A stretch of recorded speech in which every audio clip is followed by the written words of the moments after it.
Welcome to Strike Pimp TV. I'm PJ Stopworth alongside Chad Bergmeyer. A great set of fights coming up at the 5 Sullivan Center in Waterloo, Iowa. It's Iowa Challenge 89. Now, we just had the Double Ocho a couple of weeks ago in Knoxville. Now it's time to 89. That's right. We're quickly sneaking up on number 100. Building the fights, getting things ready. Another great set of fights happening at the 5 Sullivan Center. It's a 13-fight card, and it's happening August 17th. Right. We haven't been to Waterloo for several months, 4 or 5 months, and we're certainly coming back with a stacked card and bringing the Waterloo crowd what looks to be a very exciting show. And you've wrapped up quite a list of sponsors for this one. It's Rock Jam, of course, longtime sponsors of Iowa Challenge. They've been heavily involved in making the fights happen. The other sponsors, Coors Light and Miller Lite. Well, you can't have fights without beer. So Coors Light and Miller Lite, bringing the beer, bringing the good times. Silver Eagle Harley Davidson, another great sponsor for Iowa Challenge. They were in on the last show, and they liked the results, so there they go again. Rydell Chevrolet, Area 51 Tattoos, and we're having the weigh-ins at a couple of Bermuda, or actually we're having the weigh-ins and after-party at a couple of Bermuda places. The weigh-ins at Beck Sports Brewery on University Avenue in Waterloo, the official after-fight party at Joker's, downtown Cedar Falls. And I think those are the people who are really bringing the fights to us. We thank them for all their support of Iowa Challenge and, making the fights happen here in Waterloo once again at the 5 Sullivan Center. That's right. It's really been something special to have this many sponsors on board each and every show, and without them, it'd be very difficult to do these events. But once again, we got a lot of fights to get into, and from the main card to the undercard, both sets look very good. Well, we've got 13 fights to talk about. Let's get started right at the top of the list with Alex Rodriguez and Chris Catala. Right. Alex is coming to us from Minnesota. He's a relatively new fighter. I think he's maybe got 1 or 2 fights. Chris is from right here in Waterloo. Yep. He's going to be making his Waterloo debut, and we're very excited to have them both on the card. It's an interesting fight to start off the night. Alex Rodriguez, not a lot of experience, a couple fights under his belt. Chris Catala, he's got maybe a couple more. But, anytime you get 2 guys like that who don't have a whole lot of experience inside the cage, some really interesting things can happen, really entertaining fights as well. That's right. And it's a battle of a couple of small guys. We always like to start off a show with a couple of fast-paced fighters that are just going to go after it right away and kind of set the tone for the night. That'll be a great fight to kick off the show. It happens August 17th at the 5 Sullivan Center, Iowa Challenge 89. Fight number 2 on the card. Mike Helling and Jamie Medina. Right. Mike comes to us from Fort Dodge. He's only had 1 fight. He's 0-1. And Jamie Medina from right here in Waterloo. He's 1-0. He won in his debut a few months ago. And now a couple of more guys at the 135-pound weight class. And what looks to be a very exciting fight number 2. It's going to be a good one. Jamie Medina, I've seen him fight before. He's got some skills. I think, though, that Mike Helly's going to put him to the test. Even though Helly only has 1 loss on his record, he, usually when you come off a loss like that, you go back, you train hard, and you make sure you don't make the same mistakes again. That'll be a great fight. And we move into the next one. Derek Culpepper and Colin Heidemann. Battle of styles right here. Derek has shown that he loves to stand up. His kickboxing is very strong. He's got some good leg kicks. Brings a lot of power, packs a lot of power with him. Colin, on the other hand, likes to grapple. I would assume that his game plan is going to try and get Derek off of his feet into where he's comfortable. It's just going to be a battle of styles. I was just going through some of the backlog of tapes we have, and I found, just a perfect example of that. A striker versus a wrestler. Sometimes those can be really one-sided matches, but I have a feeling that, or rather, Culpepper and Heidemann, that's going to be, it's going to be, if Heidemann can take him down, he's going to control the pace of the match. That's right. But on the other hand, if Culpepper has enough of a defense against takedowns and keeps him standing, he's going to make Colin fight his fight, and that should be a great match to watch. Next up on the card, we have Tyler Powers and Dennis Marriage. Again, a couple of new guys. Tyler is coming to us from the Fort Dodge area as well, and Dennis is from right here in Waterloo, and a couple more guys that like to stand and bang. And, I'm looking forward to a good show with these 2 guys. Again, when you have these newer fighters coming out and, anybody who's invested enough time or that much time to train to be able to actually step into the cage, at any level, that they have some level of skill, but you really don't know what's going to happen until the bell rings and they go to it. Hey, it's all good and dandy to have a good game plan, but as soon as you get hit in the face, anything can happen. Tends to change the game plan up just a little bit. Next up, we got Kevin Burke and Chauncey White. Chauncey, I've seen him, fight before. He's a local guy, and if memory serves, he's got a pretty deep wrestling background. Right. This is actually a rematch from our last event. Chauncey's fought both the Burke brothers, and he's 1-1 against them. and now he's kind of the rubber match against the Burks. Right. So, you know, anything can happen. I mean, him and Kevin had a shorter bout last time. I think Kevin's looking for a little redemption and trying to, you know, one-up Chauncey against him and his brother. That'll be an interesting match. I mean, like you said, it's the rubber match. Chauncey's 1-1 against the Burke brothers. You know, I don't know if we have a Burke title match on tap, but it's going to be a great one to watch. Chauncey, he's got something to fight for, and Kevin, of course, he's going to be defending the Burke name as well. That's right. Next fight on the card, Nick Turkel and Adnan Palek. Tell me about Palek a little bit. Palek, he's another newcomer that's coming from Waterloo. Looks to be very exciting. He's got a pretty large following backing him. He's going to be taking on Nick, who's more of a grappler. Nick comes to us from Cedar Rapids. He had a couple of fights a long time ago, you know, in some smaller events, smaller promotion, and now he's, you know, looking for a bigger promotion to fight on, and, you know, here we go. So, you know, it's again, it's a battle of a newer guy against a guy that had a little experience a long time ago. So again, anything could happen on this fight. And one thing about Palek and some of the other new fighters we have, I mean, one thing that I've noticed is in Waterloo, it's a great production ground for new fighters. Right. And it's great that there's Iowa Challenge, and you know, and they have an ability to get in the cage, get some fight experience before they move on to the next level. Right. And that's what some of them have done. You know, fighters like Roy Jones, Mike Biggie Rhodes, all those guys started at Iowa Challenge, and they've gone on and take that next step. And this could be, you know, another star in the making. Right, right. Team Keokoa has very well prepared a lot of their fighters. He's another one of their team members, and I know that Donnie and Ed have been working really hard with their guys, and you know, we'll get into a couple more matches with their teammates on it. But you know, I was speaking with one of their coaches earlier today, and you know, he'd mentioned, he goes, these guys are working really hard. You know, they're wanting to make a statement at this event. So. That'll be another fight to watch, and we're not even halfway through the card. A 13-fight card headed your way. The next one is Austin Beauchamp and Mike Maker, and Maker's making his debut. That's right. He's taking on Austin Beauchamp, who's from the Muscatine area. They like to brawl. Those guys, all the Muscatine guys, Dennis Reed, Patrick Johnson, all those guys just love to brawl, and that's what we're looking to have Austin bring to us here. Mike Maker, you know, kind of a funny story. I've known him for years. You know what? I kind of recall, you know, he was part of our ring crew at one time, a long time ago, and I can remember us getting in a little bit of a pickle trying to back up our trailer one time, and Maker said, you know what? Just move over. I'll pick up the whole trailer. I'll move it over, you know, so that we can get this thing lined, and he did it. So I mean, this guy's a strong guy. He's got the core strength to, you know, move a trailer, obviously. That's right. And you know, and if he's been engaging training hard with that crew that he's with, that'll be another really interesting match. And Beauchamp, yeah, the Muscatine area, those guys like to throw, they like to bang. That'll be a really interesting match to watch. You know, moving on, we got Paul Burgeon and Nick Bartles. This could be fight of the night. Last time we saw Burgeon was down in Marshalltown in one of the War Party fights. Paul, you know, was kind of a slow starter when he started, but he kept picking up wins as he went, and he shocked everybody by knocking out Ezra Sam, who was kind of a contender in that promotion. Yeah. And you know, he moved on to 4-1, and Bartles has kind of you know, somewhat walked through his last couple opponents. They haven't, you know, I think Nick's been in a total of a minute in his last 2 bouts combined. And you know, he's a guy that everybody kind of wants to see step up, face a tougher fight. He's got it. This is a great matchup. Both these guys are coming looking for a title fight next. And so, one of the things I love about fighters like Burgeon is, you know, they take their career seriously, right, but they know a loss in the amateur world doesn't really translate to necessarily a loss. It's a learning experience. It's a chance to find out what you're doing wrong so you can fix it the next time you go in the cage. And he's taken that approach. He's stepped up his game, and I think he's going to put Bartles to the test. Absolutely. And as we get into this next matchup, you know, one thing that is so important for amateurs is getting experience. Right. You know, at the end of the day, if they're 3-18, or if they're 5-0 or 7-1, it doesn't matter, because once they turn pro, it starts all over again. They start as 0-0, but they've got to have some wars as amateurs.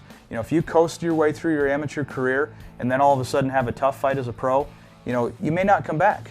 You know, I personally had managed and saw a guy who never took a loss as an amateur, never took a loss as a pro. He got into the UFC, had a tough fight, you know, and he had to battle back just to come back after that first loss 25 fights into his career. He did it, but it wasn't the easiest thing to do. Right. Get your battles out of the way as amateurs as well. So when you do hit that next level, you're ready to step up. That's right. And it's not going to be you know, a complete change in the fighting environment. Next on the card, Sam Hernandez and Andy Munt. This is a great one too. I always like to see moments in the cage. Yeah, the Mumbles man against Sam. I mean, Sam is a guy that came to us. We called him on 2 days' notice to fight in Sloan, our first time that we were out in Sloan at Winter Vegas. He came in, he fought Corey Crane. It was a great fight, very good matchup. Hernandez ended up picking up the win. He just kind of barely squeaked by Corey, and then all of a sudden he goes on a tear, wins 4 or 5 in a row, lost one, won one. Now he's right back at it, and he's facing a very tough Andy Munt. He's one of the coaches at the gym, and that he works out at, and he does a lot of personal training. Has a very good diet, clean diet. This kid works hard. I expect this fight to be a really good one as well. Well, Sam Hernandez, he's earned his spot, and Mumbles Munt, he's been there for several bouts. He's proved himself in Iowa Challenge. Right. That looks to be a great bout. And what we're talking about is Iowa Challenge 89, coming up Saturday, August 17th, the 5 Sullivan Brothers Center in downtown Waterloo. You can get your tickets at Rock Gym. The fighters have them in hand, or you can go to cagetix.com, and that's CAGETIX. Exactly. I forgot the E the other day. I was like, that's CAGTIX. I don't know what that takes you to, but it's not Cage Tix. I don't think it was selling fight tickets. No, not at all. The next fight on the card, have you heard of Tony Hurd and Jason Miller? Tony's a tough kid from Atumwa. He's physically looks great, very well built, lifts a lot of weights. If he stays out of that guillotine long enough, he could give Jason a lot of trouble. Jason's He's been begging for somebody that'll stand with him. He wants to show that he's been working his stand-up a lot. He wants to try and win by knockout. That's Tony's game plan as well. Tony, I know, likes to stand and bang, so Jason's going to get his wish with somebody who will stand up with him, throw leather, and see what happens. And Jason Miller, he's looking to redeem himself a little bit as well. That's right. He suffered a tough loss. He worked his way up, got the title fight. It was a tough fight. He didn't come out on top of that one, and now he's looking for a little redemption for himself. And he's, facing a guy that's going to be a tough battle for him. Now we get into really the meat and potatoes of the card. Some really experienced fighters, some pro matchups, and I'm really looking forward to seeing Ryan Sheeper and the Native Warrior, Tyrone Roberts, back in the cage. That's right. I think Tyrone his goal for the last 17 years has been to try and fight at least once every year. He's kind of, he's at the point where I think he feels like he's nearing the end of his professional MMA career inside the cage competing. He's been doing a lot of refereeing. But he wants to go out there and he wants to fight in front of the Waterloo crowd. He's got close to 50 to 60 pro bouts, and so does his opponent. Ryan Sheeper is a guy that has 60 to 70 pro bouts. So between the two of them, that's a lot of experience inside the cage. Fight could go either way. That's the thing when you get that high of level of professional fighters. The first mistake could always, be the one that puts it away. Well, Tyrone approaching 2 decades in the sport, and I've really got to give credit to Tyrone. A couple of years ago, it looked like he was falling off fast. I don't think he was training as much as he used to, but he's really stepped up his game in the past couple of years. He's returning to form. He's staying active, refereeing, coaching, even promoting shows with War Party. Sure. And now he's going to continue his goal and step in the cage once again against a really experienced Ryan Sheeper. Right. That'll be a great fight to watch as we get to the co-main event, Zach Smith and Adam Muhakik. This fight could be main events on throughout Iowa, throughout the Midwest. These guys have battled twice as amateurs. They've got a lot of similar opponents at the bantamweight division. They've both been in title fights, so this could be picked for fight of the night as well. Both guys are looking to go at it and leave it all inside the cage. Both have a very similar experience, very similar technique. I mean, this is a great matchup. And we get now to the main event. And these are a couple of local, literally heavyweights, but when you talk about the fight game, they've really been involved as well. Blake Breitsprecher and Travis the Iron Man Fulton. I mean, nobody's more experienced than Fulton, but Breitsprecher, he's had his share of scraps inside the cage as well. Yeah, this is pretty crazy. This is a main event that we just kind of put together just recently. Yeah. And, it just kind of made sense. After the last event, Blake, he won a fight recently against Brandon Roby. He came in and he won the title against Jason Miller. Fulton's been on kind of a hot streak as well. And, it just kind of made sense to put these guys together. Both guys want the fight. I think the crowd wants the fight. Yeah. So we wanted to try and get it together on this show, make it something special. Something about Breitsprecher is he's had a couple of recent really solid wins. His win over Jason Miller, I mean, that was pretty decisive. He won that fight. And in a night where everybody was rooting for Brandon Roby in his last MMA match, Breitsprecher came out on top and dominated him once again. Right. So, on the other hand, Fulton, tons of experience, and he's got he's got a little redemption looking for his teammates as well. He's looking to redeem those losses, and man, when Travis Fulton gets spooled up, you better watch out. Well, and one last point about that as well is Travis had a very close decision recently in Waterloo. Everybody got to see him his last few fights. He went 10 minutes with a fight, last year. Then he goes out and fights Brad Skolton in a very close split decision win. And so people have seen Travis fight. I think Travis is going to want to go out and try and take Blake out, as quick as he possibly can to eliminate Blake's game plan of trying to wear down Travis, the bigger guy. Well, when you see Travis fight, it's almost like a given that he's going to win. I mean, when you have that many fights under your belt, that many wins, he holds the world record for the number of pro fights, number of pro wins, tons of experience. He's fought everywhere, so nothing phases him. So Blake is going to have to bring his legitimate A game to even have a chance against Fulton. But we've also seen Fulton fall short. Sure. We've seen Fulton, not execute the game plan he wants to bring to the cage, and that almost cost him last time. That's right. Anything can happen in the fight world. Okay. That's why they do it. That's why we do it, and that's why you need to be there. August 17th, 5 Sullivan Brothers at Convention Center, downtown Waterloo. It's Iowa Challenge 89.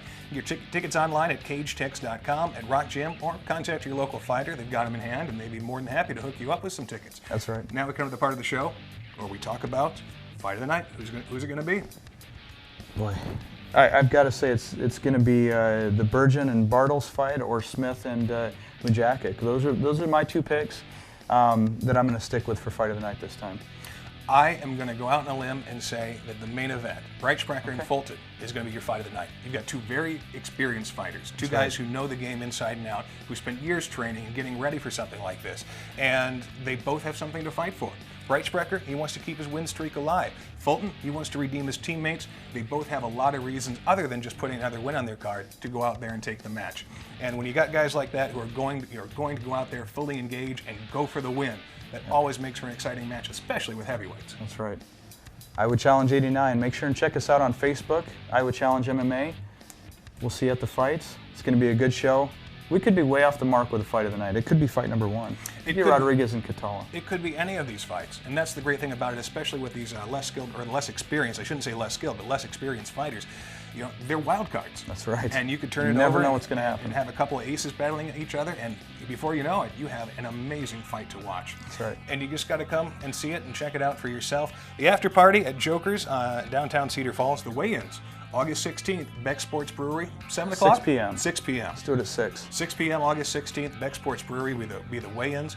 And we thank, once again, our incredible sponsors, Coors Light and Miller Lite, Silver Eagle Harley Davidson, Area 51 Tattoos. Let's see, who else we got? I think that was it. No, Rydell Chevrolet. I almost forgot. Those guys always bring in the cars, too. So we get to go over and like drool over the sticker. The Camaros and the Harleys, everything is going to be there.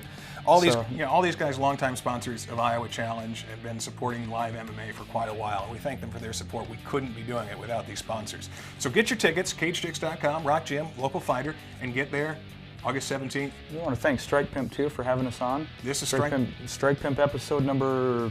I think it's 14. 14. So if you haven't seen the previous 13, you're missing out. You better check them out. Yeah, exactly. Alongside Chad Bergmeyer, I'm PJ Stoffelsworth. Thanks for joining us for Strike Pimp MMA, or Strike Pimp MMA TV, or is it Strike Pimp TV? I think it's the same thing. Strike Pimp TV, episode number 14. Glad to have you with us. We'll see you August 17th, 5 Sullivan Brothers Center in Waterloo. Anything to add? That's right. You better be there. It's going to be a good show. We'll see you there.